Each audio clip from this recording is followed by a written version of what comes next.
Oke, terima kasih kepada Bapak Saifuddin telah memberikan pengantar yang sebenarnya tidak kalah menarik dengan pengantar yang pertama, yaitu bercerita tentang perihal Prawoto, kemudian tadi ada sedikit menyinggung sejarah perkembangan Arapegon di Prawoto, begitu ya. Nah, oke, selanjutnya ini nanti masuk pada sesi peneliti menyampaikan hasil dari riset mereka, kemudian dipresentasikan di sini kemudian. Ya, ini nanti tentu akan menjadi menarik karena kalau saya lihat ini dari berbagai peneliti ini memiliki berbagai macam disiplin ilmu ya.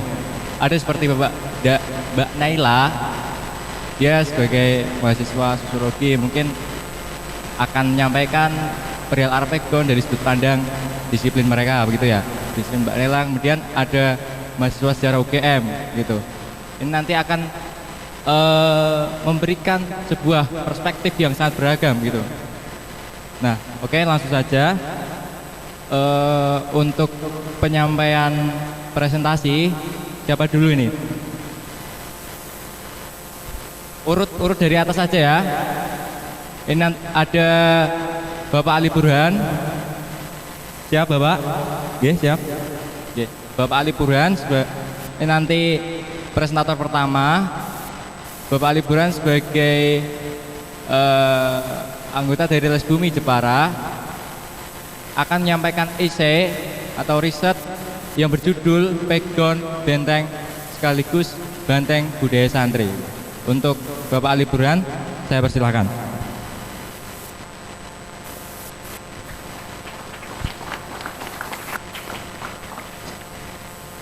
Terima kasih. Assalamualaikum warahmatullahi wabarakatuh. Yang kami hormati Daya Sesepuh Bini Sepuh Prawoto, yang kami hormati Mas Ali Romdoni beserta kru dari penyelenggara acara ini, dan juga para tamu undangan, teman-teman peneliti muda. Puji syukur hadirat Allah Subhanahu wa taala yang malam hari ini memberikan kekuatan kita sehingga kita bisa berkumpul di sini. Langsung saja, di situ saya memberi, kemarin sebenarnya saya kondisi sedang mengumpulkan data, terus di telepon didesak, disuruh mengajukan judul Mas Doni. Pokoknya tulis judulnya di sini. Nah, akhirnya itu yang jadi Pegon Benteng sekaligus Banteng Budaya Santri. Nah, itu seperti judul skripsi katanya. Saya memberanikan untuk bicara awal. Nah, itu karena saya bukan siapa-siapa. Nah, nanti yang peneliti beneran nanti yang akan merevisi jika pandangan saya ada yang kurang pas. Itu ya Mas Doni.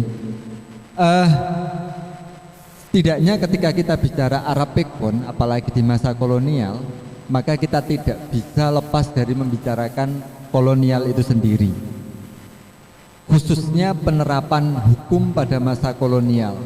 Nah, itu bisa kita lacak pada teori ilmu hukum itu sendiri. Jadi di teori ilmu hukum itu ada istilahnya receptio in complexu. Ini yang pertama kali diterapkan oleh Belanda ketika ia menguasai satu wilayah di daerah kekuasaannya. Nah, ini kalau dalam ilmu hukum teori ini disampaikan oleh Van den Berg. Nah, di teori ini mengatakan kalau hukum Islam itu bisa diterapkan bagi pemeluknya. Artinya di sini hukum Belanda tidak dipakai oleh orang Islam, meskipun dia di bawah kekuasaan politik orang Belanda. Hukum adat itu juga sama. Ketika dia sudah bersahadat, sudah Muslim, hukum adat tidak diberlaku. Yang berlaku tetap hukum Islam. Nah, ini yang teori pertama. Teori ini kemudian dibubarkan atau dibantah istilahnya, tapi dibubarkan oleh Senok-Horgrone dengan teorinya resepsi.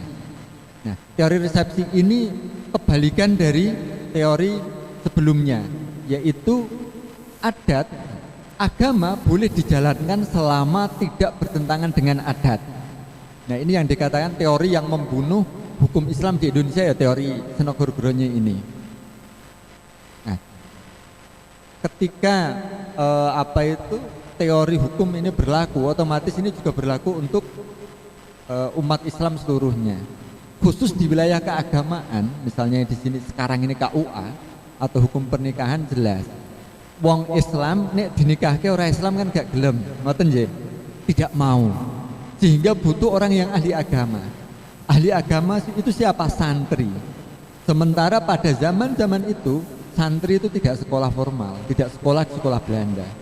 Dia hanya bisa menulis huruf Arab. Arab apa ya? Jelas Arab warisan leluhurnya, warisan kiainya, yaitu Arab Pegon. Jadi Belanda tidak berdaya menolak Pegon untuk menjadi administrasi di hukum agama. Nek mewajibkan huruf Latin misalnya, malah tidak jalan.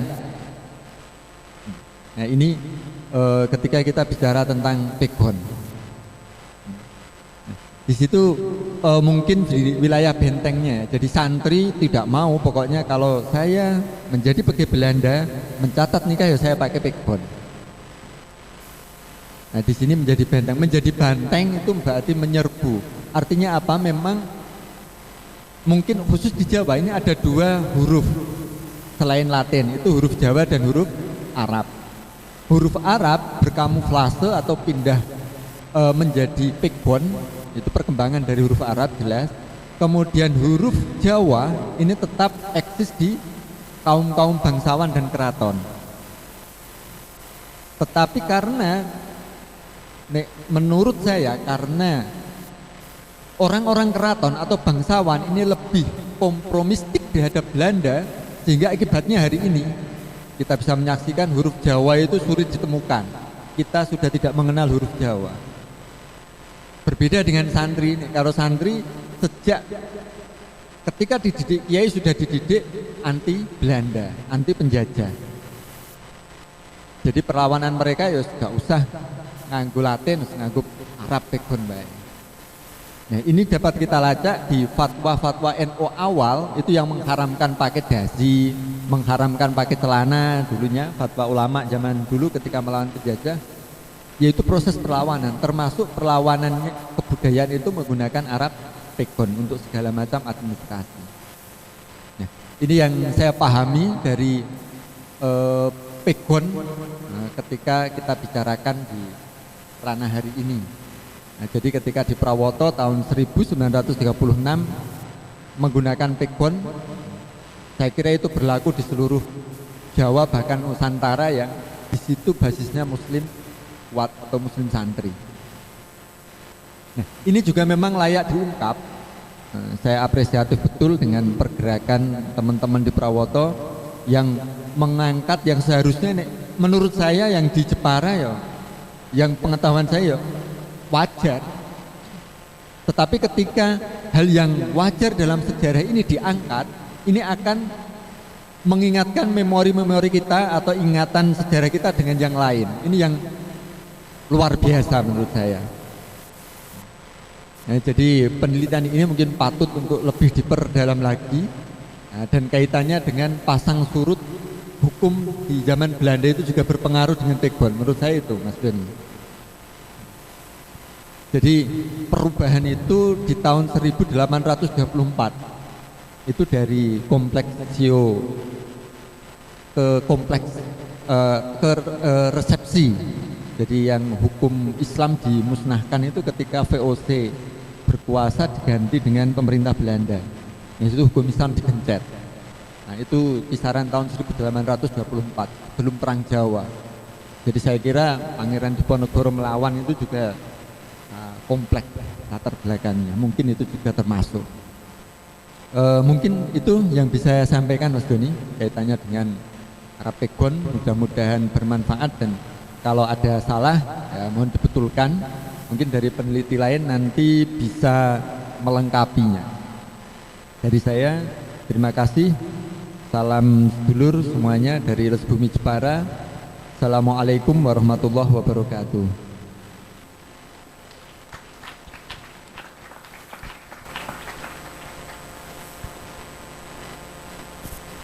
Oke, itu tadi penyampaian hasil isai dari Pak Ali Burhan. tentang pegon, banteng sekaligus banteng budaya santri. Dari pemaparan Pak Ali ini mungkin pastilah ada banyak yang ingin ditanyakan gitu ya. Tapi nanti ini ditahan dulu. Nanti ada sesi diskusi untuk ya menanyakan apa yang ingin ditanyakan dari baik dari presentator maupun pengantar. Oke, langsung saja lanjut kepada presentator kedua, yaitu Mas Ahmad Bukhari Masruri dari komunitas edukasi museum dengan hasil esai atau penelitian yang berjudul Jejak Pegon dalam Masa Pangeran Sentana Prawoto. Kepada Mas Ahmad Bukhari saya persilahkan, monggo.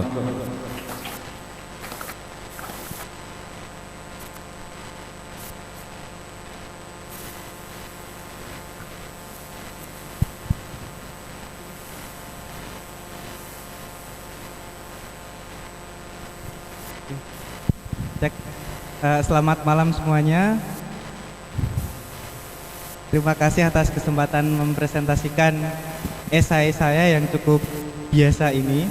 Sebenarnya esai ini adalah hasil dari, bisa dikatakan ringkasan dari penelitian lebih duluan oleh Dr. Arif Junaidi dari UIN Wali Songo ketika meneliti mengenai tafsir Al-Quran Al-Am, karya dari Pangeran Sentono, atau biasa juga dikenal sebagai ketika di masa aktifnya sebagai Raden Penghulu Tafsir Anom kelima. Next.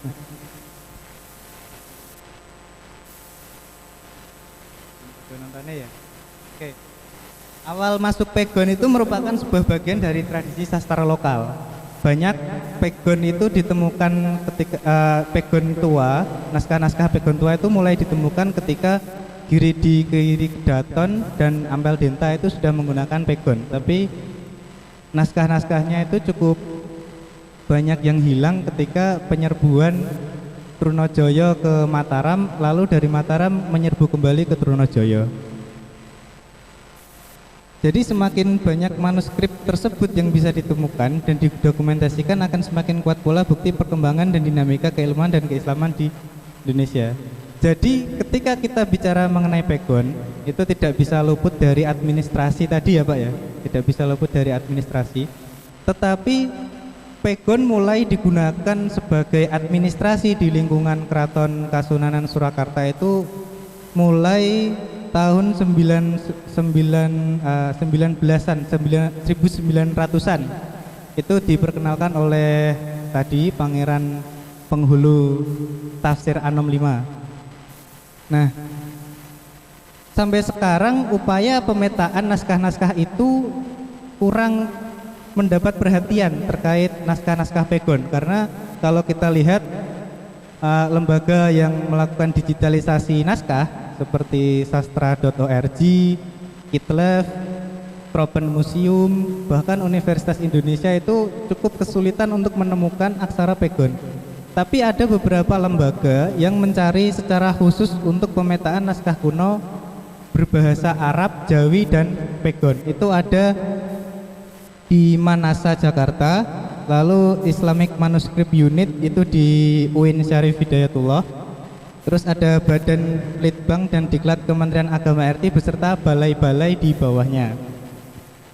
Nah, dalam naskah pegon ini, ketika kita mendapatkan naskah pegon, hal pertama yang harus kita lakukan itu adalah mengklarifikasikannya menjadi 8 korpus.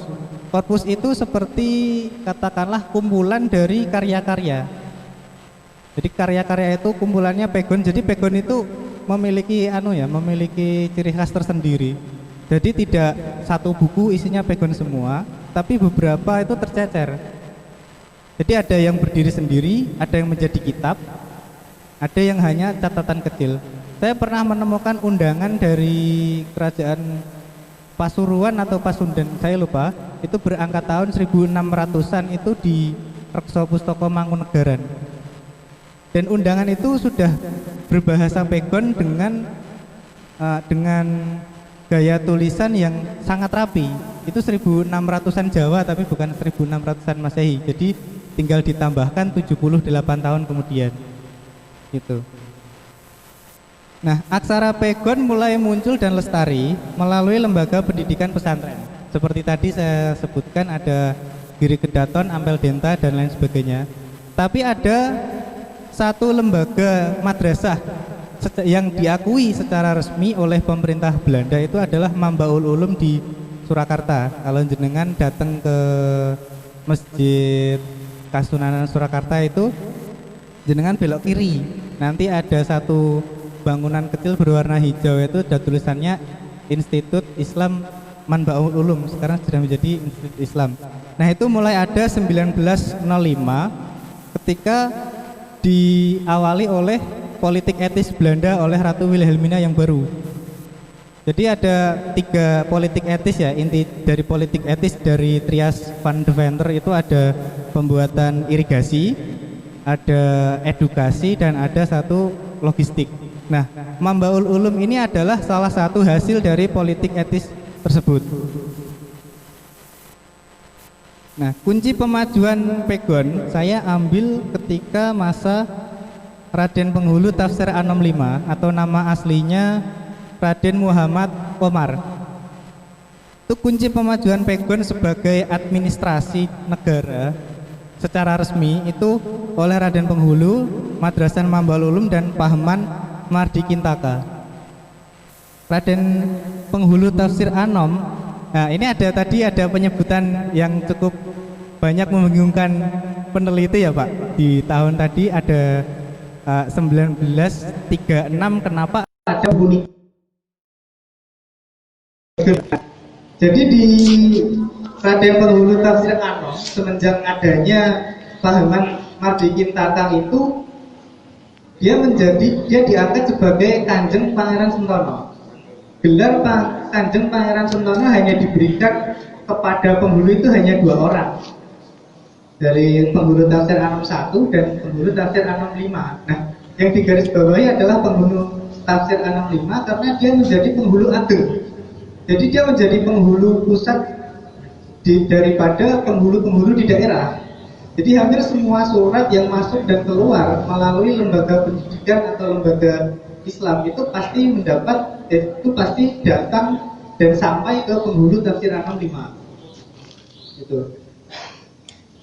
Nah, penghulu Tafsir Anom 5 ini kalau diambil garis genealoginya atau riwayat keturunannya itu sampai pada Pangeran Prawoto melalui Adipati Madipandan. Ini nanti bisa dibaca sendiri ya. PowerPoint sama esainya. Tapi saya sebutkan sedikit saja. Jadi Kiai Penghulu Tafsir Anom 4 itu adalah anak dari Penghulu Tafsir Anom, dan 5 adalah anak dari 4. Nah, 4 adalah dari 1. Nah, dari 1 itu dari istri Kanjeng Kiai Penghulu Muhammad Tohar. Jadi Kanjeng Kiai Penghulu Tafsir Anom baru digunakan itu oleh kakek dari Raden Muhammad Komar atau Raden Penghulu Tafsir Anom 5. Jadi semua keturunan dari Pangeran Prawoto itu disebut sebagai dinasti Penghulu Prawoto, Raden Pangeran Prawoto, karena dia memiliki genealogi terhadap Prawoto. Nah, untuk genealogi akademisnya, karena Penghulu Tafsir Anom 5 itu memang anak pesantren tadi ya, disebutkan memang pegon muncul dan berkembang di pesantren, lalu baru diresmikan di lembaga Mambaul Ulum dan Mardi Kintaka lagi. Genealoginya itu ngaji pada Kiai Mukmin di Kampung Gajan dan ayahnya sebagai penghulu Anom 4. Kemudian di usia 18 tahun beliau mengaji di Kiai Abdul Mukhtar Tegalsari Ponorogo, pesantren yang sama dengan Pangeran Diponegoro. Nah, di sana Raden Muhammad Komar atau Pangeran Penghulu Tafsir Anom tadi belajar di 3 pesantren sekaligus di Jawa Timur selama usia 18 sampai 23. Itu ada Kiai Abdul Mukhtar, Kiai Mahmud, dan Kiai Abu Hasan. Jadi kalau dilihat dari pesantrennya pada masa itu, ketika di Tegalsari belajar mengenai administrasi dan pemerintahan, ketika di Kiai Mahmud itu belajar mengenai tasawuf, dan di Kiai Abu Hasan Asy'ari Kebonsari itu banyak belajar mengenai fikih. Nah, setelah dari Jawa Timur, Raden Muhammad Kohar melanjutkan di Kiai Haji Muhammad Soleh Darat Semarang, pesantren yang sama dengan Raden Ajeng Kartini. Nah, di Soleh Darat lebih cenderung belajar mengenai ilmu fikih, seperti yang di situ biasanya belajarnya tuh fikih tingkat lanjut seperti Fathul Mu'in dan lain sebagainya saja. Oke, baru di usia yang ke-25 beliau menjadi penerjemah dari Pakubuwono ke-9. Jadi ada kejadian di pas ngepasi, beliau pulang beberapa saat kemudian Pakubuwono 9 mendapat tamu dari Syarif Abdul Aziz dari Arab Saudi. Nah, itu Pakubuwono membutuhkan penerjemah. Nah, kebetulan karena Tafsir Anom 4 selaku ayahanda berhalangan, jadi anaknya diminta untuk menjadi penerjemah. Nah, disitulah mulai Pakubuwono 9 mulai ada ketertarikan terhadap Raden Muhammad Komar. Nah, karir Raden Muhammad Komar menjadi abdi dalem di Jatinom Klaten usia ke-25 tahun. Jadi dari 25 sampai 30 tahun ini beliau cukup sering diminta oleh Pakubuwono 9 itu untuk membacakan tafsir-tafsir, membacakan kitab-kitab tafsir. Jadi ketika Pakubuwono 9 datang ke pesanggerahan di, kalau tidak salah itu Desa Bayat di Klaten, itu diminta untuk ngaji diwacoke kitab tafsir untuk raja. Baru di usia 30 tahun, sesaat setelah ayahanda penghulu Anom ke-4 itu wafat, baru beliau menggantikan ayahanda sebagai penghulu ageng. Nah, di masa Raden Muhammad Komar tadi menjadi penghulu ageng inilah pegon itu mulai digunakan terhadap surat-surat administratif. Lalu di usia yang ke-50 tahun, karena sudah 20 tahun pengabdian, beliau diangkat menjadi Sri Nugroho pangkat 3.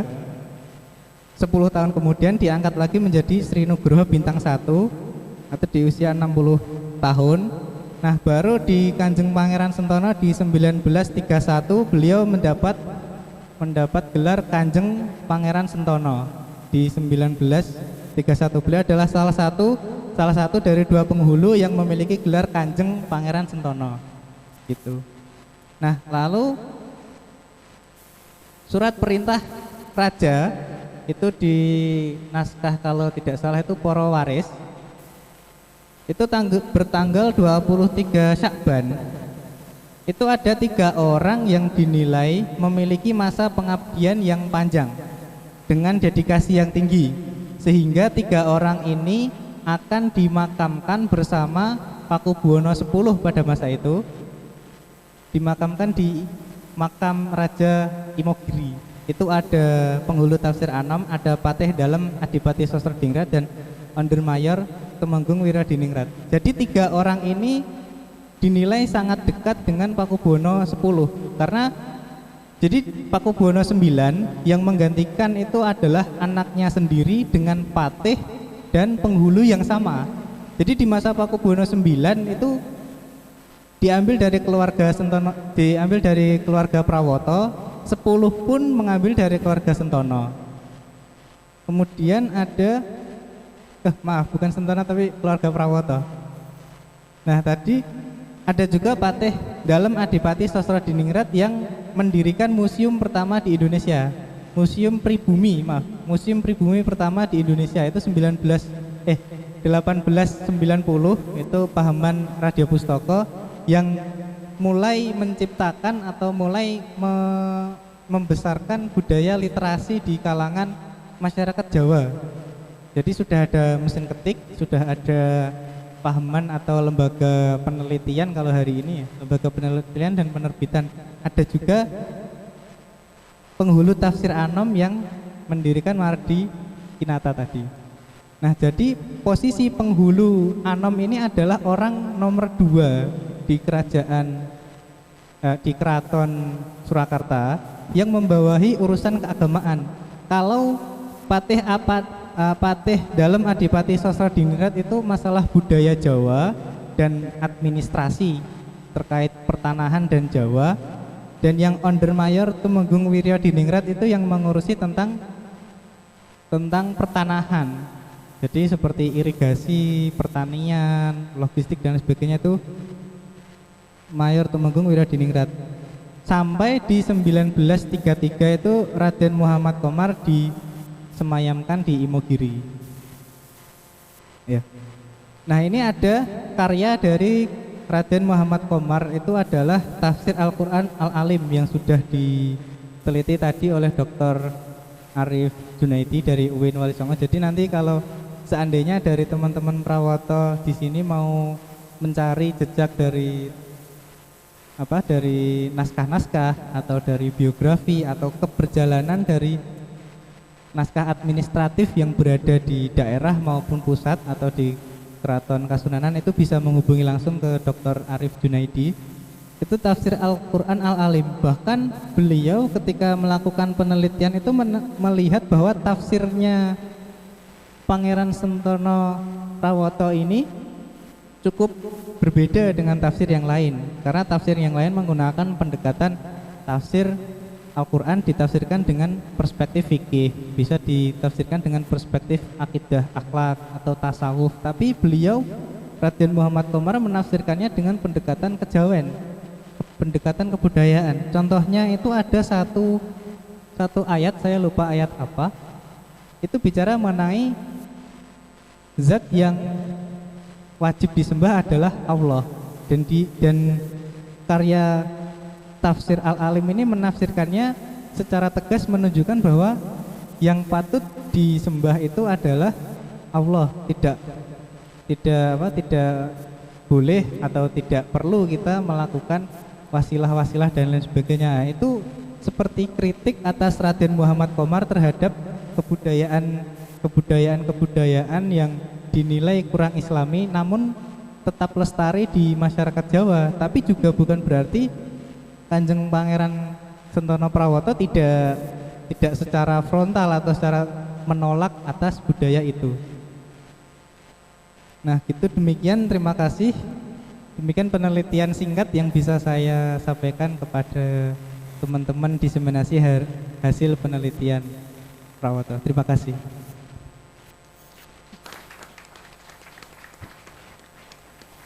Oke. Presentasi yang sangat luar biasa ya dari Mas Ahmad Bukhori. Tentang apa tadi? Tentang Pangeran Sentana tadi ya. Oke, langsung ke ketiga.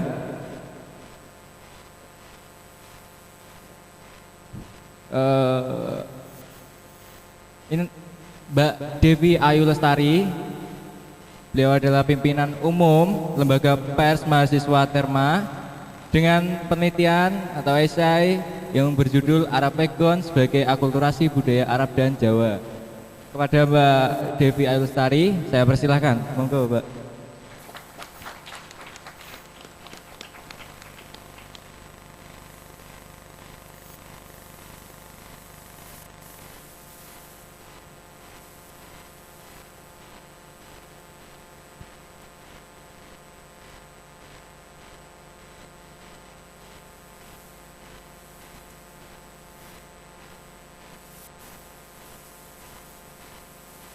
Assalamualaikum warahmatullahi wabarakatuh.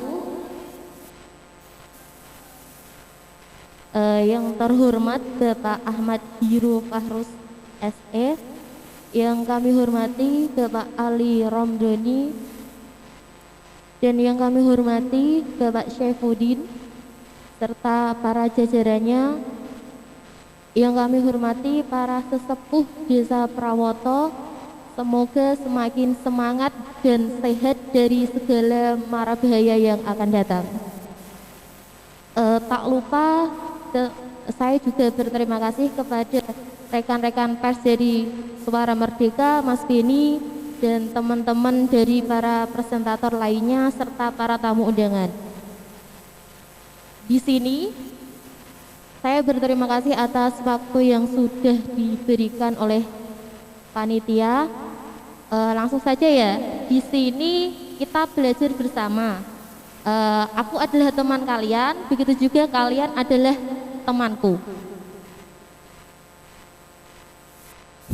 Tulisan atau esai yang bertajuk Arab Pegon sebagai akulturasi budaya Arab dan Jawa ini memang belum sempurna, dan silahkan nanti jika penuturan saya ada yang kurang atau melenceng, saya menerima kritik dari teman-teman semua.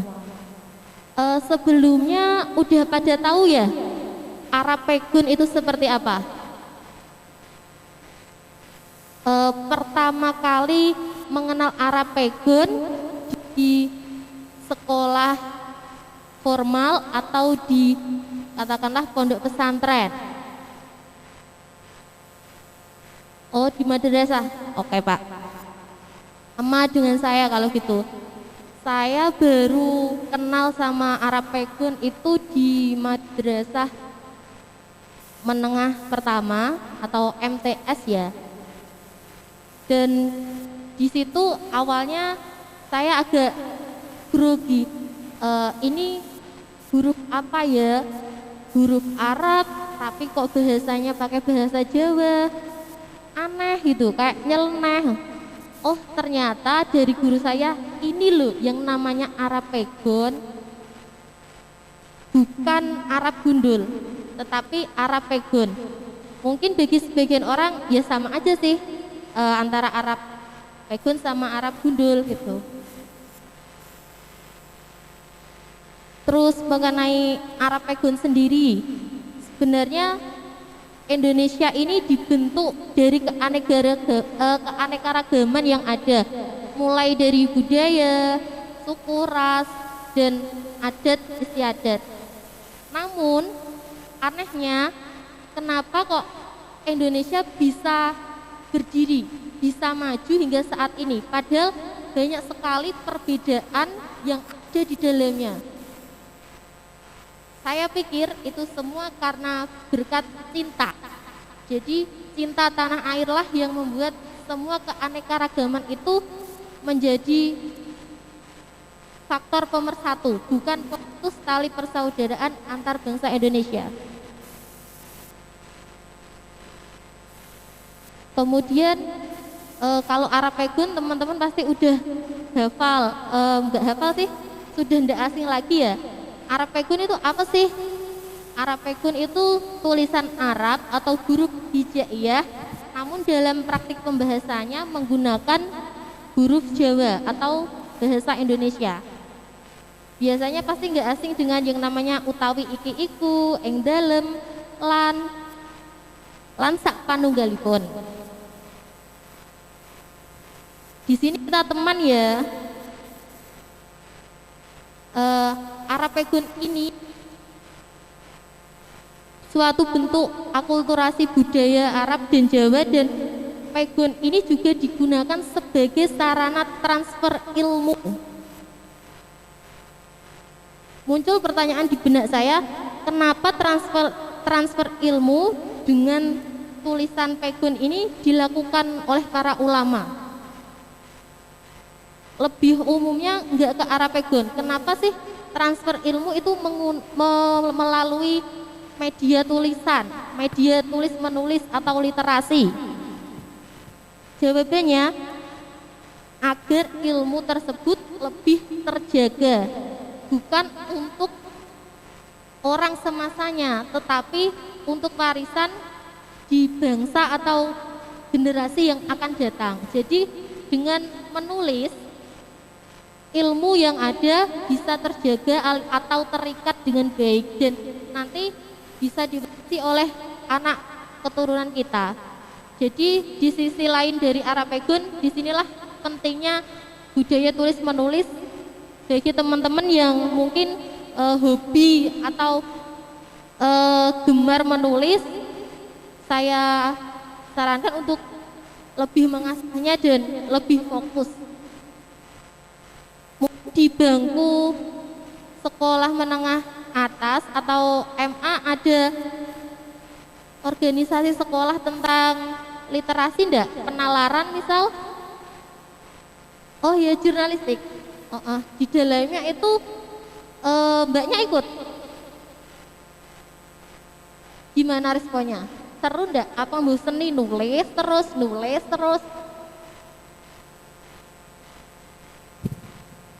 Nyenengin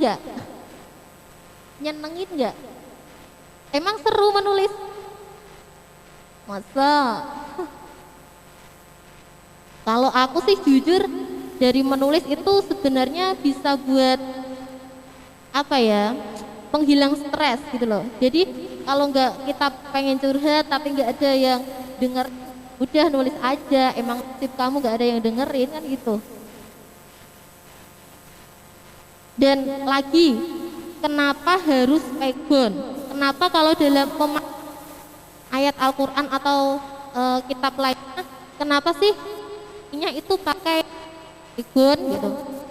Ada yang bisa jawab enggak?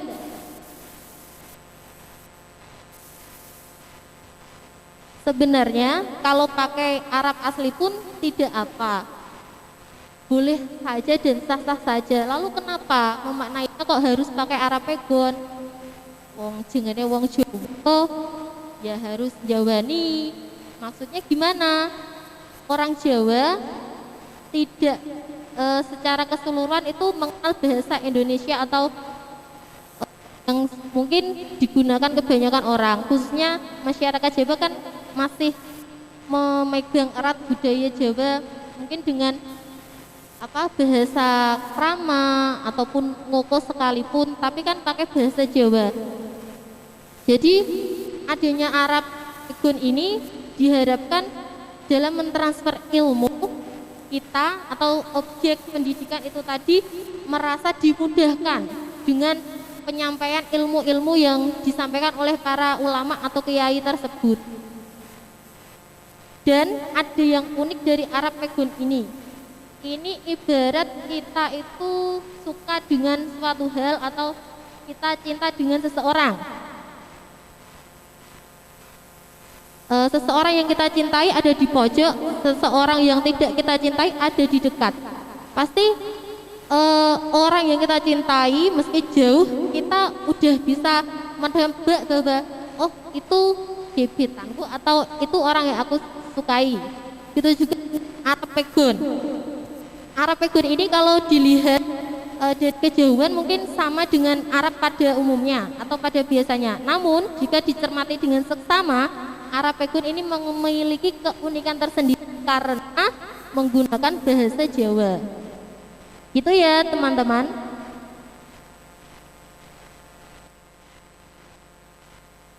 Terus soal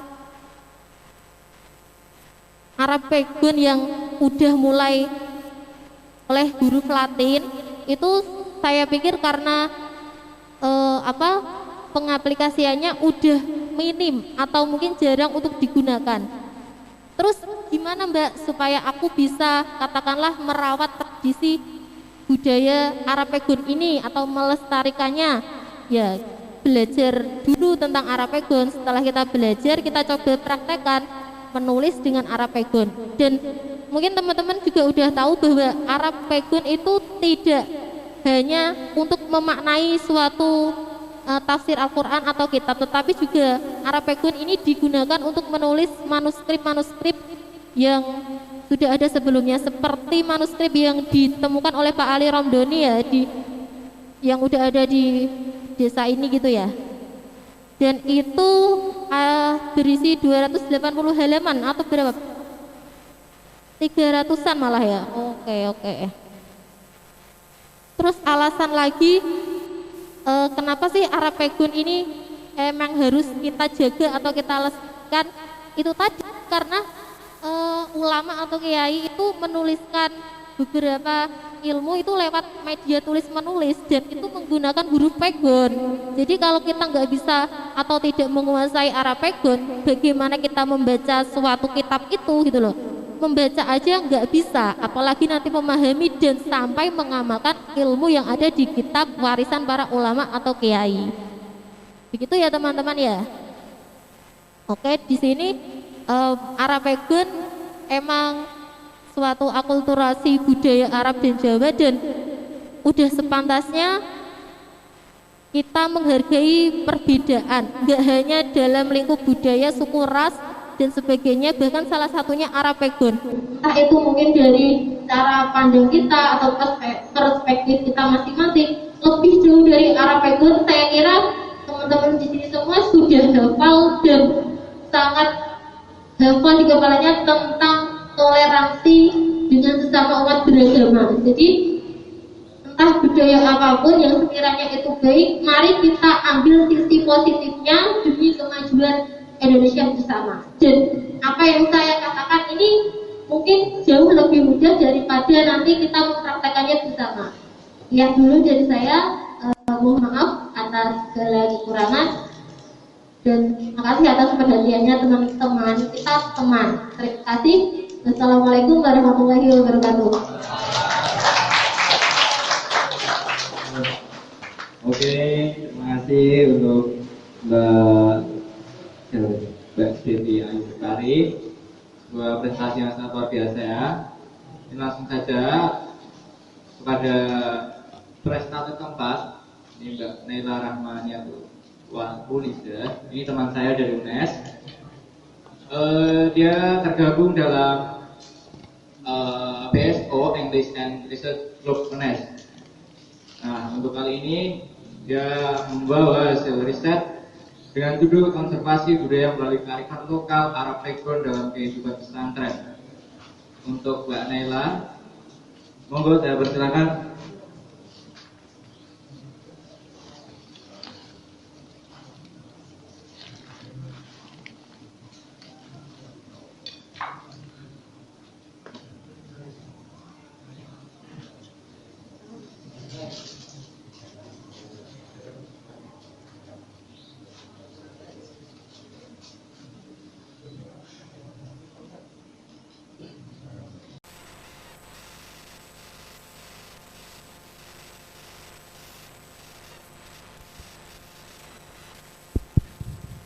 Assalamualaikum warahmatullahi wabarakatuh. Selamat malam semuanya. Masih semangat ya?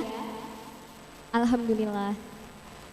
Alhamdulillahirabbil alamin wa bihi nasta'in wa ala umuri dunya waddin wassalatu wassalamu ala rasulillahi ajmain. La haula wala quwata illa billahil aliyil azim. Amma ba'du. Saya ucapkan terima kasih khususnya kepada Allah Subhanahu wa taala yang telah melimpahkan rahmat, taufik, hidayah, inayahnya kepada kita semua dan saya sehingga dapat diberikan kesempatan untuk hadir di dalam acara yang sungguh istimewa malam hari ini, bahkan diberikan kesempatan untuk berbicara di depan orang-orang hebat seperti teman-teman dan bapak-bapak semuanya. Sebelumnya izinkan saya untuk menyapa secara formal para audiens yang ada di sini. Yang terhormat Kepala Desa Prawoto, Kecamatan Sukolilo, Kabupaten Pati, Bapak Ahmad Hiro Fahrus, Sarjana Ekonomi. Yang terhormat Bapak Ali Romdoni dan yang terhormat Bapak Saifuddin MA, serta sesepuh pinesepuh Desa Prawoto dan sekitarnya. Dan tidak lupa teman-teman dan juga para peneliti lainnya yang berbahagia pada malam hari ini. Perkenalkan, nama saya Naila Rahmaniatul Wahulida. Saya dari Kota Kudus, tepatnya di Desa Karangmalang, Kecamatan Gepok, Kabupaten Kudus. Di sini saya akan mempresentasikan esai saya dengan judul Konservasi Budaya Melalui Kearifan Lokal Arab Pegon dalam Kehidupan Pesantren.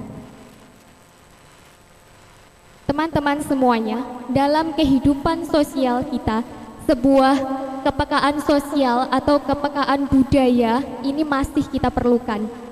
Karena ternyata banyak sekali fenomena-fenomena sosial atau budaya yang terjadi di sekitar kita. Dan ketika tidak ada sebuah kepekaan atau usaha untuk melihat apa yang terjadi di sekitar kita, itu semua seperti sesuatu yang lewat, tak berbekas. Betul? Oke, lanjut. Untuk mengawalinya, saya mengawali dengan sebuah pertanyaan. Mengapa Arapegon ini dinilai sebagai sebuah kearifan lokal dan bahkan harus dilestarikan atau dikonservasi? Dari hal itu kita bisa berangkat dari pengertian kearifan lokal itu sendiri. Local knowledge merupakan sebuah pandangan hidup, ilmu pengetahuan atau strategi hidup yang berwujud sebuah aktivitas dari masyarakat lokal untuk mengatasi permasalahan-permasalahan hidup mereka dan memenuhi kebutuhan hidup mereka. Bahkan di era sekarang ini, era modernisasi, di mana banyak sekali kecanggihan teknologi yang mulai bermunculan, dan bahkan dalam setiap aktivitas kita, satu hari pun tidak bisa lepas dari peran teknologi. Maka kearifan lokal itu sendiri menjadi sebuah alat atau kunci untuk membentengi diri. Karena apa? Setiap sesuatu yang masuk melalui modernisasi ini tidak semuanya dianggap baik, tidak semuanya itu baik. Bahkan bisa saja merusak moralitas bangsa dan negara. Dan salah satunya kearifan lokal untuk membentengi diri dari hal itu adalah Arapegon. Arapegon di sini masih dilestarikan, khususnya kalau kita lihat secara umum sering digunakan di dalam lingkungan pesantren atau di dalam lingkungan yang lebih religius. Mengapa? Sebenarnya ini bisa saja berhubungan dengan sejarah perjalanan Arapegon sejak dahulu sampai dengan saat ini, sehingga memang perannya itu lebih banyak kalau kita melihat secara umum sekarang ini digunakan di dalam kehidupan pesantren. Dan Arapegon ini dilestarikan atau dikonservasi kearifan lokalnya ini di dalam kehidupan pesantren melalui budaya belajarnya dengan maknani kitab. Sudah tidak asing lagi dengan nama maknani kitab. Secara tidak langsung ada hubungannya, karena ketika maknani kitab tidak lepas dari penggunaan Arapegon itu. Ada beberapa hal yang unik dari maknani kitab itu sendiri. Kalau tidak kita singgung di acara malam hari ini, mungkin itu sesuatu hal yang biasa. Tetapi kalau disampaikan di dalam kesempatan seperti ini, itu menjadi sesuatu yang unik dan menjadi identitas budaya kita sebagai orang Jawa. Yang pertama, yang unik dari maknani kitab itu, sekarang ini sudah ditemukan banyak sekali kitab-kitab yang sudah diterjemahkan di dalam bahasa Indonesia. Atau kalau misalkan masih di dalam bahasa Arab, kitab itu sudah diharokati atau sudah dimaknani. Dan uniknya di sini, para santri di pondok pesantren atau madrasah-madrasah salaf itu masih memilih kitab yang gundul, kitab yang belum diharokati dan belum dimaknani. Kenapa? Mungkin teman-teman yang dari santri, dari pesantren juga mengalami hal yang sama, memilih kitab yang masih gundul. Mengapa? Itulah sebuah keunikan. Dari hasil perbincangan saya dengan salah satu santri yang sudah bertahun-tahun juga belajar maknani kitab di pesantren, dia mengatakan bahwa pondok pesantren sampai saat ini masih melestarikan atau mempertahankan budaya belajarnya, belajar maknani kitab, karena amargi makna Jawa itulah yang digunakan. Katanya makna Jawa itu yang lebih mendekati dari makna yang sesungguhnya. Beda lagi kalau sudah menggunakan kitab dalam terjemahan bahasa Indonesia. Katanya itu belum tentu makna yang sesungguhnya. Selain itu, keunikan yang kedua dari maknani kitab itu adalah penggunaan strategi atau metode pembelajaran sorogan atau bandongan. Teman-teman pasti sudah tahu apa yang dimaksud dari metode belajar sorogan atau bandongan itu yang digunakan saat maknani kitab. Padahal kita tahu di pendidikan modern saat ini juga mungkin diterapkan di dalam pesantren juga saat ini, ada media-media pembelajaran seperti PowerPoint seperti ini, video, kemudian web, aplikasi, alat, bahan, dan media pembelajaran lainnya yang sudah menggunakan teknologi atau katakanlah inovatif dan kreatif seperti itu. Tetapi ketika maknani kitab tetap menggunakan metode sorogan atau bandongan, dan itu adalah sesuatu hal yang unik. Padahal itu seperti metode ceramah. Itu adalah sebuah metode yang masih klasik atau konvensional dan masih lestari sampai saat ini. Kalau saya lihat dari hasil perbincangan saya dengan beberapa santri dari teman-teman saya itu, mengapa itu masih lestari atau masih dikonservasi? Karena secara tidak langsung di dalam pembelajaran maknani kitab menggunakan metode sorogan atau bandongan tadi, ada internalisasi nilai-nilai karakter yang nilainya tinggi dan tidak bisa dijelaskan, bahkan menggunakan kata indah, justru lebih indah dari kata indah itu sendiri. Dan internalisasi nilai-nilai karakter itu di antara santri dan para kiai atau para gurunya itu lebih penting daripada sekedar membuat seseorang itu pandai dengan metode pembelajaran yang lebih modern. Inilah keunikannya. Itu baru keunikan yang kedua. Yang ketiga, Arapegon ini kalau dilihat secara antropologi dari sisi hermeneutikanya, bahwa Arapegon juga sebuah seni untuk memaparkan pengetahuan atau memahami teks. Ada kaitannya sama maknani kitab tadi. Dan teks itu sendiri memiliki makna yang luas karena berkaitan dengan realitas itu sendiri. Kalau ini dibahas lebih lanjut, bisa menjadi satu pembahasan yang spesifik mengenai hermeneutika dari Arapegon. Lalu yang selanjutnya, Arapegon ini juga menjadi sesuatu sumbangsih nilai nasionalisme. Kalau kita lihat dari sejarah singkatnya, zaman dahulu Arapegon ini digunakan para ulama untuk saling mengirim pesan di zaman penjajahan, dan ini secara tidak langsung adalah sebuah cara pemberontakan itu. Untuk kalau tadi dari penjelasan sebelum-sebelumnya ada yang namanya anti Belanda, anti penjajah seperti itu. Dan secara tidak langsung sampai saat ini Arapegon memiliki nilai tadi, nasionalisme. Dan yang terakhir, selain digunakan di dalam kehidupan pesantren secara langsung, Arapegon ini saya temukan juga masih digunakan di kota-kota santri, di kota Kudus.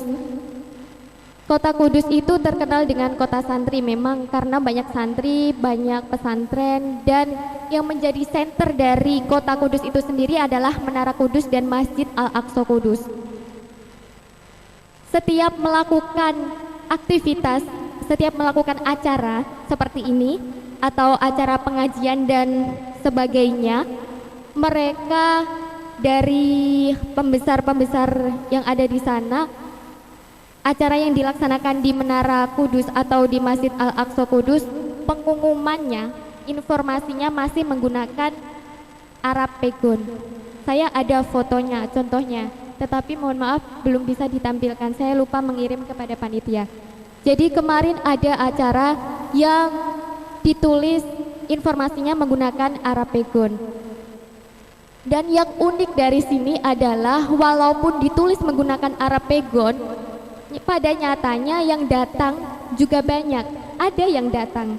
Berarti di sini positif thinkingnya adalah baik masyarakat di dalam lingkungan pesantren atau masyarakat awam juga bisa memahami Arapegon, seperti itu. Dan untuk yang terakhir,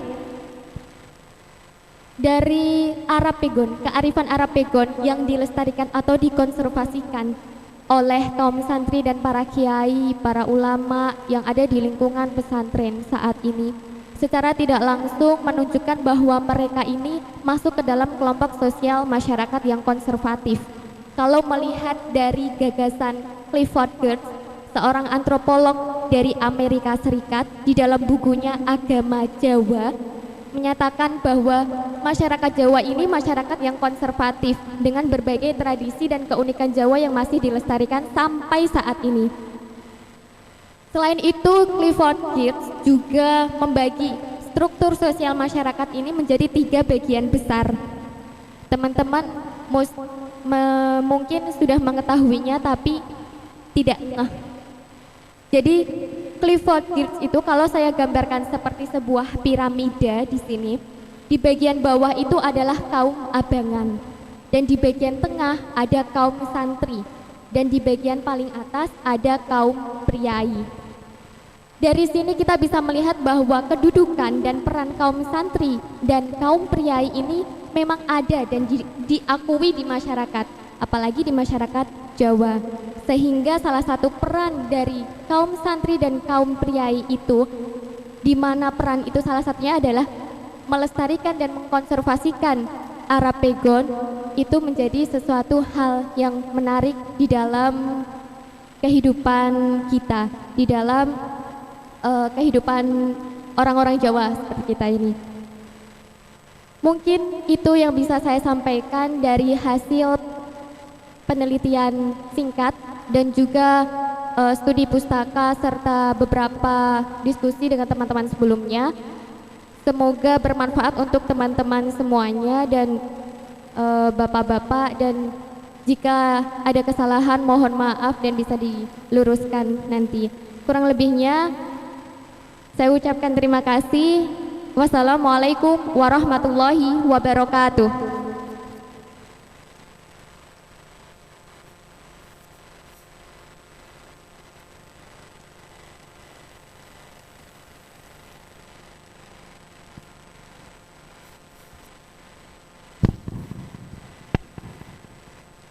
Penyampaian presentasi yang sangat luar biasa ya dari Mbak Naila. Ini memang dari tadi, dari awal semua presentator, semua peneliti ini menyampaikan apa yang ingin disampaikan ini dengan sangat luar biasa gitu. Nah, ini langsung lanjut untuk mempersingkat waktu. Maksimal 15 menit ya. Ya. Kepada Mas Muhammad Khairuddin, ini sebagai mahasiswa sejarah UGM, dengan judul tulisan Perkembangan Penggunaan Arapegon di Jawa. Kepada Mas Muhammad Khairuddin saya persilahkan. Monggo.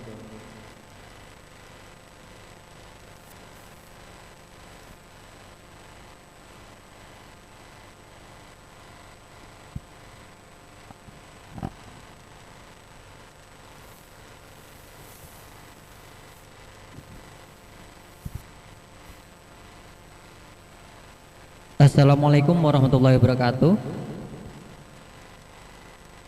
Yang terhormat para sesepuh Desa Prawoto, kemudian Bapak Imron Romdoni, kemudian juga terima kasih kepada panitia yang telah menyelenggarakan acara ini. Sebenarnya saya ingin cerita singkat dulu. Pertama kali saya ke Prawoto, ke Desa Prawoto ini sekitar 2 tahun yang lalu, Mas. 20 tahun masih kayak apa ya? Ya, 2 tahun yang lalu nganter teman saya ini Waluyo waktu itu. Sebelumnya saya tidak terlalu mengerti, tidak tahu menau tentang Desa Prawoto. Namun ketika nyampe di sini, saya lihat gapura yang di sana itu ada tulisan Gapura Sunan Prawoto. Nah, Kasunanan Prawoto. Nah, saya tertarik ketika melihat istilah Kasunanan ini kan berarti ada sebuah pemerintahan dulu di sini, gitu. Namun saya masih belum sempat menemukan. Aku sebenarnya pengen sekali punya bukunya, tapi kemarin tanya teman-teman dari Prawoto kebetulan belum ada, jadi masih mungkin nanti kapan-kapan sampai dapat bukunya kayak gitu. Biar lebih tahu tentang sejarah di Desa Prawoto. Mungkin nanti juga bisa diskusi sama Pak Imam Ramadan. Ya, Pak. Ya. Imam Ramdhani, ya. Maaf, Pak. Ya. Sebenarnya saya tidak di sini saya membicarakan tidak terlalu spesifik kepada penggunaan di Desa Prawoto, namun saya di sini berbicara secara umum di Jawa. Bagaimana sebenarnya Arapegon ini muncul dari mana, kemudian bagaimana perkembangan penggunaannya, bahkan tadi ada yang bilang bahkan di KUA, kemudian ada yang silsilah tadi pakai Arapegon, administrasi pemerintahan tentunya. Nah, sebenarnya ada banyak penggunaan Arapegon yang bisa kita bedah satu persatu. Tapi saya sebelum membahas itu, alangkah baiknya kita ketahui dulu dari mana sih Arapegon itu. Nah, saya yakin di sini sudah mengerti karena lingkungan santri, jadi tahu apa itu Arapegon, bentuknya seperti apa. Namun secara bahasa pegon ini berasal dari pego, yang artinya itu tidak lazim melafalkannya. Gimana mau lazim? Tulisannya itu kayak Arab tapi pelafalannya itu pakai bahasa Jawa, gitu ya. Nah, sejak kapan ini pengaruh Islam datang ke Indonesia, ke Nusantara? Ini Arapegon juga tidak terlepas dari perkembangan dari akulturasi dari budaya Arab di bidang kepenulisan. Nah, Islam sendiri sudah komunikasi dengan wilayah Nusantara sekitar abad ke-7, yaitu melalui perdagangan, namun masih terbatas di sekitar Aceh, kemudian daerah perairan antara Aceh Malaka di sana, karena di sana adalah jalur perdagangan. Dan kemudian di sini ada juga data dari catatan Marco Polo yang menyebutkan bahwa dia telah mengunjungi Sumatera sepulangnya dari Cina pada tahun 1292 Masehi. Nah, dia juga menuliskan bahwa Islam itu sudah ada di daerah sana. Tepatnya dia menyebutkan bahwa Perlak saat itu sudah menjadi kota Islam. Kemudian lebih jauh lagi ke Jawa. Ini lebih singkat-singkat karena ini hanya sebatas pengetahuan dikit saja. Kemudian perkembangan Islam di wilayah Pulau Jawa pun ini diindikasikan sudah mulai ada orang-orang Islam itu pada tahun 1368 sampai 1369 dengan ditemukannya nisan-nisan bertuliskan huruf Arab. Ini malah di dekat dengan situs pusat kerajaan Majapahit. Nah, ini mengapa dari tulisannya Ibnu Fikri, kemudian salah satu dosen di UIN Wali Songo, dia menyebutkan bahwa ada kemungkinan bahwa memang meskipun Majapahit ini bukan kerajaan Islam, namun beberapa orang sudah ada yang memeluk agama Islam seperti itu. Jadi pada tahun itu memang Islam sudah masuk ke Pulau Jawa. Kemudian kapan ini munculnya Arapegon? Nah, dari sini kalau menurut Kuncaraningrat itu Arapegon ini muncul pada tahun 1200 Masehi atau 1300-an Masehi. Nah, ini dia berpendapat beriringan dengan proses Islamisasi. Tentunya orang-orang Arab, orang-orang beragama Islam ini membawa kebudayaan Arab penulisan ke Nusantara ini. Kemudian ada juga Sri Wahyuni menyatakan bahwa Arapegon ini muncul 1400-an, yaitu penggagasnya adalah Raden Rahmat atau Sunan Ampel. Kemudian ada juga teori yang menyebutkan bahwa penggagas Arapegon adalah Syarif Hidayatullah, Sunan Gunung Jati Cirebon. Nah, ini memang masih menjadi perdebatan di sini. Masih perlu digali lebih dalam lagi untuk mengetahuinya. Kemudian, nah, penggunaan untuk apa saja penggunaan Arapegon? Pada awalnya seperti tadi disebutkan sebelumnya ini tadi bahwa Arapegon ini sangat berkembang baik di daerah pesantren. Di pesantren karena memang Arapegon digunakan sebagai media penyampaian ajaran Islam. Bagaimana ketika memaknai kitab-kitab yang berbahasa Arab menerjemahkan kitab-kitab bahasa Arab, coba kita bayangkan memakai huruf-huruf Jawa ataupun huruf Latin, nanti nggak akan nyambung karena huruf Arab itu dari kanan ke kiri, kalau huruf Latin dari kiri ke kanan, begitupun huruf Jawa. Makanya di sini para ulama itu menyiasati dengan huruf pegon karena sesuai dengan tatanan dengan huruf Arab dari kanan ke kiri. Jadi untuk mempermudah kaum santri juga. Selain itu juga banyak kitab-kitab dari bahasa Arab pada tahun 1700-an sampai 1900-an itu banyak ulama-ulama yang menafsirkan kemudian menerjemahkan kitab-kitab dari berbahasa Arab ke bahasa Jawa. Nah, ini fungsinya untuk apa? Yaitu untuk mempermudah orang-orang Jawa untuk mempelajari ajaran-ajaran agama Islam gitu.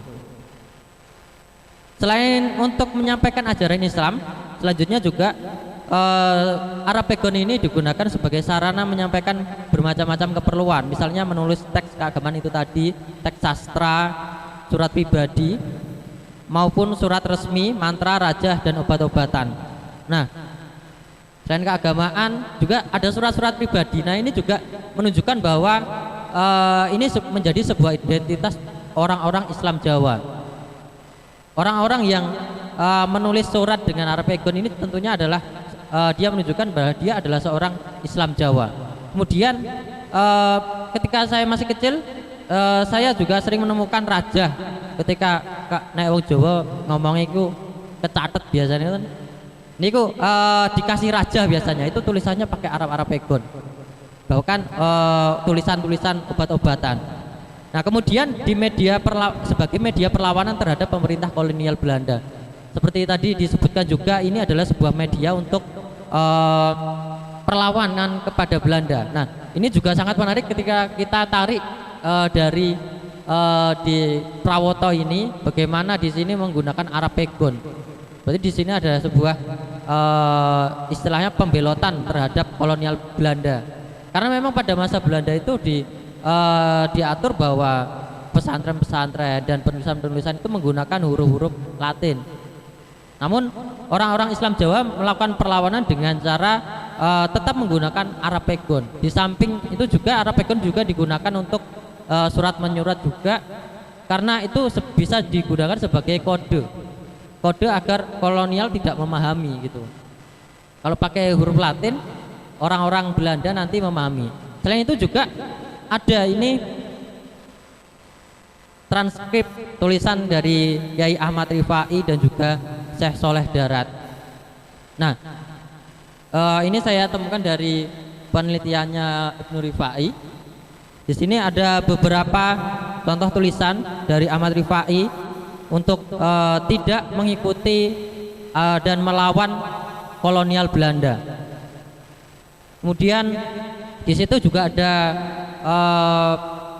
istilah perang sabil untuk melawan Belanda. Kemudian juga larangan-larangan dari ini Syekh Soleh Darat bahwa dia melarang orang-orang memakai menggunakan produk yang mirip dengan orang-orang kolonial Belanda. Nah, Ahmad Rifai ini berdasarkan bahwa orang-orang Belanda ini kafir karena tidak beragama Islam. Dari situ dia menggunakan istilah tersebut untuk menghasut masyarakat Islam Jawa untuk menolak kebijakan-kebijakan Belanda.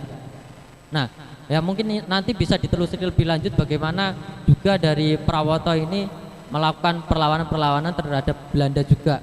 Karena ketika dia menggunakan dari pemerintahan di sini menggunakan Arapegon, berarti ada ketentuan-ketentuan Belanda yang dilanggar. Itu sebuah bentuk perlawanan. Nah, masa keemasan aksara Pegon ini terjadi pada abad 17 sampai ke 18.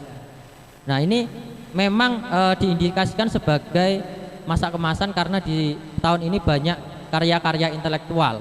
Misalnya adalah ini Kiai Abdus Syakur Tuban, Kiai Zubair, bahkan ada Kiai Khalil Rembang, ada juga salah satunya juga Ahmad Rifai dan juga Kiai Soleh Darat tersebut. Nah, pada tahun-tahun ini banyak sekali dari mereka untuk menerjemahkan, menyadur kitab-kitab dari berbahasa Arab tentang ajaran Islam menjadi teks-teks berhuruf pegon yang isinya adalah terjemahan ajaran-ajaran Islam di Arab agar mudah diketahui oleh agar mudah ditransformasikan diketahui oleh orang-orang Muslim. Nah, itu saja yang saya sampaikan. Sangat menarik ketika nanti mungkin ada penelitian lanjutan untuk ditarik kesimpulan bagaimana juga perlawanan-perlawanan dari Kasunanan Prawoto ini terhadap kolonial Belanda gitu. Terima kasih. Wallahul muwaffiq ila aqwamit thoriq. Wassalamualaikum warahmatullahi wabarakatuh. Warahmatullahi wabarakatuh. Oke, terima kasih.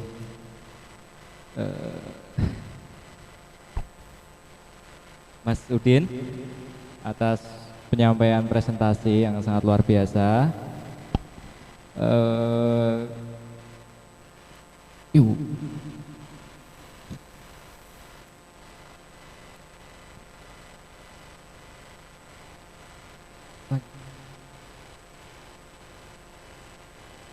Oke, lanjut. Ini presentator yang terakhir ya.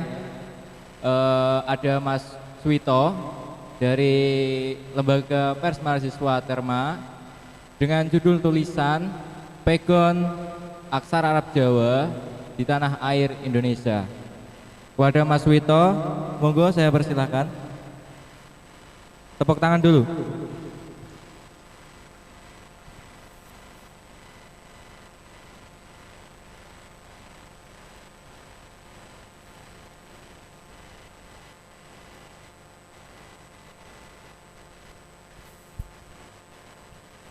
Assalamualaikum warahmatullahi wabarakatuh. Yang terhormat para sepuh bini sepuh Desa Prawoto, tidak lupa Kepala Desa Prawoto beserta stafnya, tidak lupa juga para audiens yang hadir pada malam hari ini. Sebelumnya saya berterima kasih kepada panitia yang telah memberikan kesempatan kepada saya untuk mempresentasikan isi saya yang mungkin cuman singkat ya nanti Pak, nggak panjang lebar. Isi saya berjudul Pegon Aksara Arab Jawa di Tanah Air Indonesia. Kita semua sudah tahu apa itu aksara Arab. Aksara Arab itu huruf hijaiyah yang dimulai dari huruf alif sampai ya, itu aksara Arab disebut hijaiyah. Namun di Jawa itu ada aksara Arab yang disebut dengan sebutan lain, yaitu sebutan pegon. Karena pegon itu merupakan perpaduan dari aksara Jawa yang diarabkan. Jadi dipadukan antara aksara Arab dan Jawanya. Aksara pegon itu menganut aksara Jawa yang Hono Coroko Dotosowolo itu sampai Monggo Botongo itu. Maknanya sendiri, aksara pegon itu, kata pegon berasal dari kata pego. Kita semua pasti tahu ya orang Jawa apa itu pego. Pego itu suatu hal yang tidak lazim atau enggak pantas lah, misalkan seperti itu diucapkan. Itu asal dari kata pegon. Kenapa enggak pantas? Alasannya karena aksara Arab itu mengacunya ke aksara Jawa tersendiri, yaitu aksara Hono Coroko sampai Monggo Botongo itu yang jumlahnya ada 20. Di situ aksara Arab menganut budaya Jawa atau alkulturasi antara adat Jawa dengan adat Arab, dan oleh para ulama dahulu disebut oleh aksara pegon. Kemunculannya itu dari studi pustaka yang saya baca, di Indonesia itu masuk sekitar abad 12-13 Masehi, yang kala itu Islam dibawa oleh para pedagang Persia pedagang Arab yang berdagang di Indonesia ya. Jalurnya melalui jalur perdagangan. Selain mereka mengajarkan agama Islam, mereka juga mengajarkan budaya mereka, yakni mengenalkan aksara Arab atau yang disebut huruf hijaiyah. Nah, karena para ulama dulu ingin mendekat kepada para rakyat pribumi, mereka membuat suatu terobosan, yakni dengan menggabungkan antara budaya Arab dengan budaya masyarakat pribumi, yakni dengan menggabungkan antara aksara Arab digabungkan dengan aksara Jawa. Disebut mereka oleh aksara Pegon. Itu asal mulanya. Untuk penemu awalnya, yakni Sunan Ampel atau yang disebut Raden Rahmat, ini pada tahun 1400-an atau 14 abad. Itu penemu pertama. Ada juga yang menyebutkan bahwa huruf Pegon ini ditemukan oleh Sunan Gunung Jati Cirebon dan juga Imam Nawawi Banten. Itu menurut referensi saya baca. Terus masa keterangan sendiri dari huruf Pegon ini sekitar antara abad ke-18 sampai abad ke-20. Ya, mereka memperkenalkan karya-karya oleh para ulama, membuat kitab, membuat yaitu tadi antara manuskrip tentang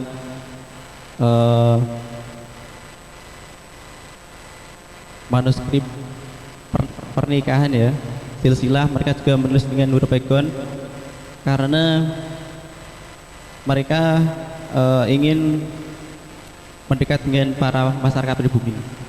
Alasannya seperti itu. Terus kenapa mereka kok menggunakan aksara Pegon?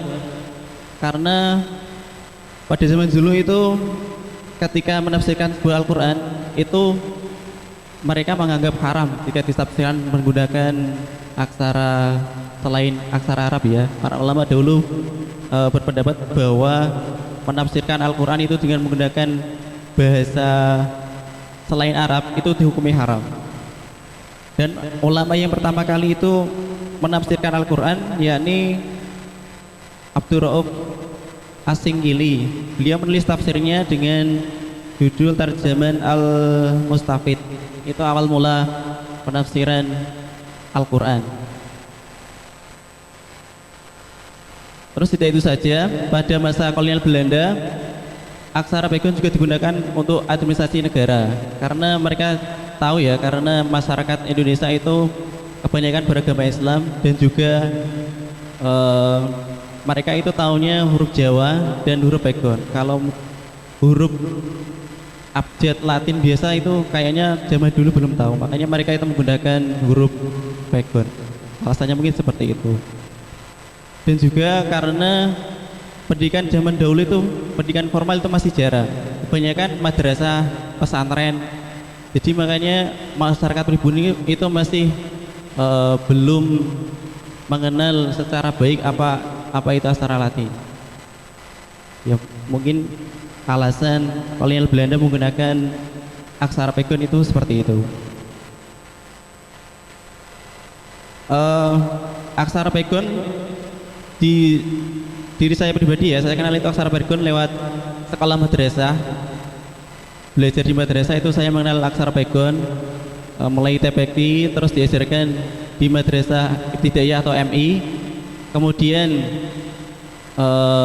madrasah sanawiyah sampai aliyah. Itu proses kebanyakan seseorang mengenal huruf Pegon selain di pesantren. Ya, sebagai masyarakat pribumi mungkin kita berkewajiban untuk melestarikan kebudayaan aksara Pegon supaya keislaman kita itu tidak luntur dan juga pemahaman terhadap kitab-kitab terdahulu itu masih bisa kita pahami sampai anak cucu kita nanti. Ya, itu saja presentasi dari saya. Kurang lebihnya saya minta maaf. Wassalamualaikum warahmatullahi wabarakatuh.